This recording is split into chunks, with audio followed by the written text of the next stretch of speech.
S'introduire ou introduire un objet dans la bouche, dans le vagin, dans l'anus ou dans tout autre orifice d'une personne sans son consentement est un acte qualifié de viol. Il ne s'agit pas que de la pénétration vaginale, ni de la pénétration pénienne. Donc même en utilisant un stylo ou un bâton ou une bouteille ou n'importe quel type d'objet, on pourrait aussi violer une personne. Les violences sexuelles à l'égard de la femme constituent un phénomène très récurrent au Bénin. Le cas le plus enregistré est l'abus sexuel sur mineurs. Pour les spécialistes, la voix des victimes ou celle de leurs parents s'élève grâce aux dispositions juridiques mises en place pour encourager et protéger les victimes. Quant aux causes de l'abus sexuel dans le rail humain, les avis divergent. Aller vers une femme et la violer, c'est juste un signe de lâcheté. Pour les divers hommes qui se dirigent vers la femme pour soi-disant assouvir leur désir sexuel, c'est juste un signe de lâcheté parce que tu ne peux pas forcer une femme à faire ce qu'elle ne veut pas. Lorsque la femme dit non, c'est non.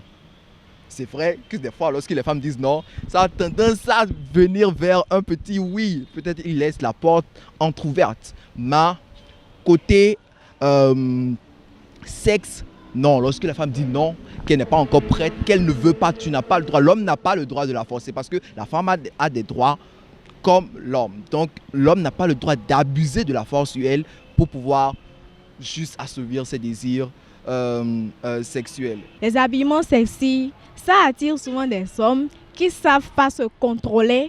Et c'est ce fait de ne pas se contrôler qui engendre souvent des cas de viol dans notre société. Actuellement, lorsqu'on voit des mineurs, on ne peut pas les reconnaître. Donc, disons par rapport à la forme, genre ils sont profonds. Donc ça attire souvent les hommes. Ce cas aussi peut engendrer des viols sur mineurs. Les cas de viol sont dus à peut-être la manière dont une personne s'habille ou dû à la non-satisfaction des hommes dans leur foyer, dans leur relation. Je vais dire l'insuffisance de l'amour maternel. C'est une conscience personnelle mais aussi collective puisque l'environnement dans lequel nous sommes nous apprend aussi des choses. Je crois que si quelqu'un se met à faire cela, c'est que l'environnement l'offre la possibilité de le faire. Donc, la cause ici, je vais partir de la conscience personnelle à la société. Donc, il faut que la société aussi sache comment réprimander ces cas-là afin de donner une leçon à tous ceux qui le font. En dehors de l'approche du commun des mortels, les spécialistes en la matière ont une idée bien plus précise de ces déviances humaines. Le cas de viol au Bénin peut s'expliquer de différentes façons. La première des choses, nous pouvons dire, ça dépend de l'éducation que les violeurs ont reçue ou tout ce qu'ils ont traversé comme problème. L'autre chose aussi, ça peut être compte tenu de l'accoutrement, quand je parle d'accoutrement, de l'habillement des femmes, qui parfois suscite l'instinct sexuel des hommes qui, eux, à leur tour, ne se contrôlent pas. Cela peut être aussi dû à tout ce que nous voyons sur les médias, tout ce qui se propage, ce qu'on voit a d'influence sur le comportement des femmes. Maintenant, les hommes qui violent, peut-être ils n'ont pas su contrôler leur libido, entre parenthèses, ou il y a eu moins de contrôle au niveau des endroits où les viols se passent. Parce que quand on parle de viol, il faut savoir où et comment ça se passe. Parce que c'est un phénomène qui peut être diversement apprécié. Il faut l'éducation. Comme l'éducation est la base réellement du changement de la société. Les parents, est-ce qu'ils échangent par rapport à ces cas avec les enfants, surtout les hommes? Si c'est les hommes qui sont les auteurs de ces viols-là, il va falloir que les parents éduquent les jeunes par rapport au respect de soi, au respect du corps de l'autre. En plus de supporter cet instant cauchemardesque, la victime se retrouve souvent seule face aux désagréments qui peuvent émaner du viol. Viol, moi-même j'ai été violée. C'est ça qui est le plus simple à dire. Franchement, on ne sort pas indemne. Et je pense qu'aujourd'hui encore, moi, je subis les séquelles de ces différentes violences que j'ai subies. Je vois la souffrance de beaucoup de filles mineures qui ont été violées ces derniers jours dans notre pays et des faits qui me sont remontés. C'est la santé de la reproduction même qui est mise en mal parce que moi, par exemple, pendant longtemps, je n'aimais pas que les hommes montent sur moi pour me faire l'amour. J'ai toujours perçu les relations sexuelles, par exemple, comme une aliénation. Les conséquences chez la femme, c'est d'abord les conséquences traumatiques. Donc, c'est les dégâts physiques, matériels, immédiats liés à l'absence de consentement. Et il va y avoir des signes de lutte, donc d'agression physique. Donc, il peut y avoir des plaies sur le corps, il peut y avoir des fractures, des contusions, des traumatismes au niveau de divers organes ou de diverses parties du corps. Il peut y avoir également des traumatismes au niveau des organes génitaux externes de la femme. Des traumatismes à la vulve et ou dans le vagin à type d'érosion, donc à peine des écorchures ou allant jusqu'à des plaies profondes propagées jusqu'au fond du vagin. On a même décrit des éviscérations, donc des sorties d'organes, d'intestins par le vagin à la suite de rapports sexuels violents. Les autres conséquences sont de nature infectieuse, donc la transmission de maladies infectieuses sexuellement transmissibles de tout genre, y compris le VIH, et autres maladies sexuellement transmissibles comme la syphilis, l'hépatite B, l'hépatite C. Il y a la grossesse non désirée, il y a tout ce qui est le contingent psychologique. Et le contingent psychologique, il est le plus lourd et le plus long en matière de durée dans le temps. Et ça va du choc psychologique à la peur, à la phobie, au rejet complet du sexe masculin, à la frigidité, l'absence de perception de plaisir sexuel, à la dyspareunie, les douleurs au cours de la pénétration et du rapport sexuel, à la sexualité mal assumée dans le couple, où la femme déteste les rapports sexuels, sauf quand elle veut tomber enceinte.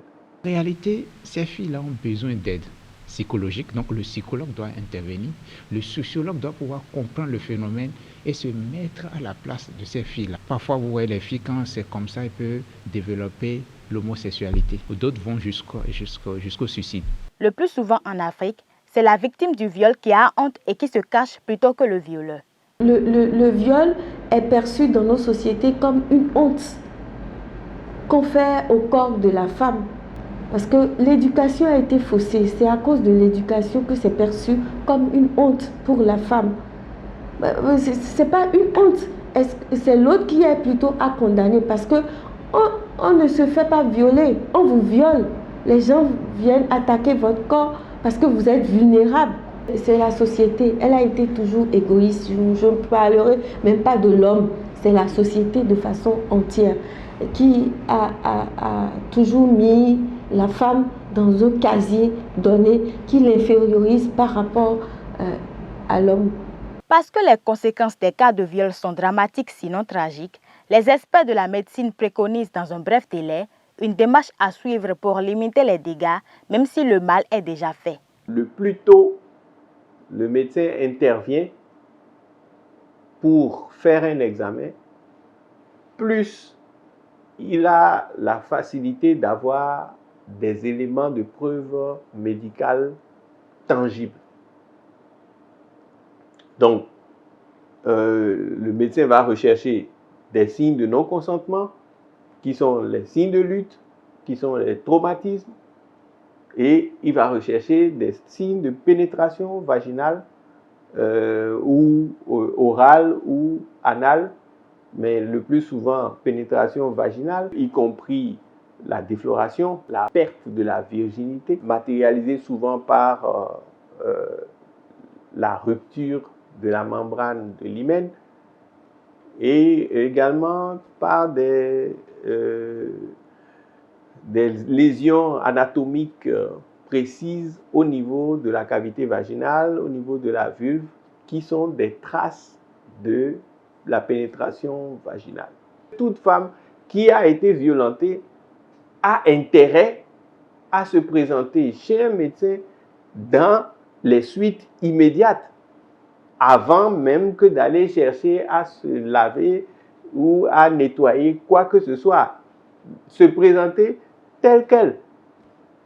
C'est peut-être difficile psychologiquement, mais c'est le moyen le plus sûr pour permettre au médecin d'avoir le plus d'éléments disponibles à mettre à son actif. Pendant que celle qui a subi cette atrocité trouve indispensable que la victime en parle pour son bien-être mental, le spécialiste de la sociologie propose une démarche bien plus réfléchie. Il arrive où ne pas en parler crée plus de dommages. Tout compte fait, comme on dit, on ne peut pas faire des omelettes sans casser les œufs. Il arrive des cas où il faut en parler et finir avec. Il y a des cas où il faut savoir en parler, où il faut savoir l'aborder. C'est ce qu'on doit chercher dans Juste Mieux. Il n'y a pas un remède fixe qu'il faut appliquer à tous les cas de viol parce que ça prend plusieurs formes. Donc il faut trouver les mécanismes appropriés pour pouvoir régler. Est-ce que ce n'est pas le silence, mais tout compte fait poser des actes qui permettent de les régler pour une fois de toutes. Tout ce qui est mauvais, on n'aime pas en parler. Vous imaginez si la victime, supposons les médias commencent par braquer leurs projecteurs sur la victime, non seulement cette personne est étiquetée et ça compromet son avenir. Imaginez quand vous passez, tout le monde vous doite. C'est elle-ci qu'on a violée l'autre fois. Vous voyez que vous êtes déstabilisé, psychologiquement vous êtes atteint. Donc ça vous rend malade. Pour que la victime recouvre son équilibre psychologique, il est important qu'elle soit prise en charge par un psychologue. Moi, j'ai créé une ONG que j'ai appelée N'aie pas peur. Et essentiellement, cette ONG s'occupe de l'écoute, de la prise en charge psychologique et de la prise en charge physique, juridique des victimes. Tout le contingent psychologique se gère par les spécialistes en matière, qui sont les psychologues cliniciens. Donc, c'est cette catégorie de prestataires de soins de santé qui ont pour rôle d'écouter les personnes en détresse psychologique et de les aider à remonter la pente. En République du Bénin, une tentative de viol est condamnée au même titre que le viol. Le législateur prévoit que la tentative de viol est punie comme le viol lui-même. Alors les peines qui s'appliquent au viol sont les mêmes qui s'appliquent à la tentative de viol. Et la loi prévoit que le viol est puni d'une réclusion criminelle de 5 ans à 10 ans et d'une amende de 500 000 à 2 millions de francs CFA. Des dispositions juridiques ont été prises au Bénin pour sanctionner les auteurs de cet acte ignoble. Lorsqu'un adulte viole une mineure de moins de 13 ans, il est puni d'une réclusion criminelle à perpétuité. Et lorsqu'on parle de réclusion criminelle, c'est pour dire qu'il sera privé de sa liberté à perpétuité. Le cas du mineur qui viole une mineure est un cas particulier. En réalité, lorsqu'il s'agit d'un mineur de moins de 13 ans, la loi prévoit que le mineur de moins de 13 ans est pénalement irresponsable. C'est-à-dire qu'on ne peut pas lui appliquer des sanctions pénales, mais plutôt des mesures éducatives. Et lorsqu'il s'agit du mineur de plus de 13 ans, la loi retient qu'il est pénalement responsable et donc on peut lui appliquer des sanctions pénales, des peines privatives de liberté, mais aussi des mesures éducatives. Il revient au juge des mineurs de pouvoir faire son choix. Et quand on parle de mesures éducatives, il s'agit d'une garde qui peut être définitive ou provisoire, de la rééducation ou de la surveillance par exemple. En riposte à cette calamité, des associations se sont formées, des idées sont nées, Des manifestations se font. Cependant, on continue d'assister à des cas de viol. Cette situation porte à croire qu'il reste encore à faire pour en finir avec ce phénomène. Les hommes, moi je suggère qu'ils se contrôlent. Tout se passe dans la tête. Tout se passe dans la tête. L'amour, c'est la plus grande des lois. Et on a dit que celui qui aime son prochain comme lui-même ne peut pas heurter l'autre. Puisque quand toi-même tu te blesses, tu sais que ça fait mal. Donc tu ne veux pas que cela arrive à l'autre. Je crois que c'est ça. Il faut enseigner l'amour à tous les enfants depuis le bas âge. Nous, parents, nous avons l'habitude de protéger nos enfants contre les inconnus. C'est ce que nous avons l'habitude de faire. Mais en matière d'abus sexuels, ce que nous devons comprendre, c'est que ce ne sont pas les inconnus qui sont les plus à craindre, mais ce sont des personnes en qui l'enfant a confiance. Lorsque un homme commence par vous appeler belle-mère, à toucher les fesses de votre petite fille, faites attention. Ce n'est pas d'être maniaque, mais c'est de faire très attention et d'attirer l'attention de votre enfant sur des choses comme ça. Dès qu'on la touche, que cet enfant ait la capacité, disons, ait le courage de venir vous en parler. Donc c'est de tisser une relation intime, vraiment collégiale, une ambiance vraiment de confiance, de tisser cette sorte de relation avec vos enfants, de sorte qu'ils puissent venir vous en parler. Il faut l'éducation. Comme l'éducation est la base réellement du changement de la société. Les parents, est-ce qu'ils échangent par rapport à ces cas avec les enfants, surtout les hommes? Si c'est les hommes qui sont les auteurs de ces viols-là, il va falloir que les parents éduquent les jeunes par rapport au respect de soi, au respect du corps de l'autre. Donc pour que les enfants arrivent à contrôler leur libido.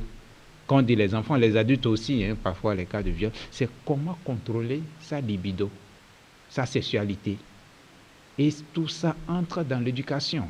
Donc non seulement ça, les lois existent, mais il faut pouvoir appliquer les lois. Mais avant d'appliquer les lois, il faut réellement une sensibilisation.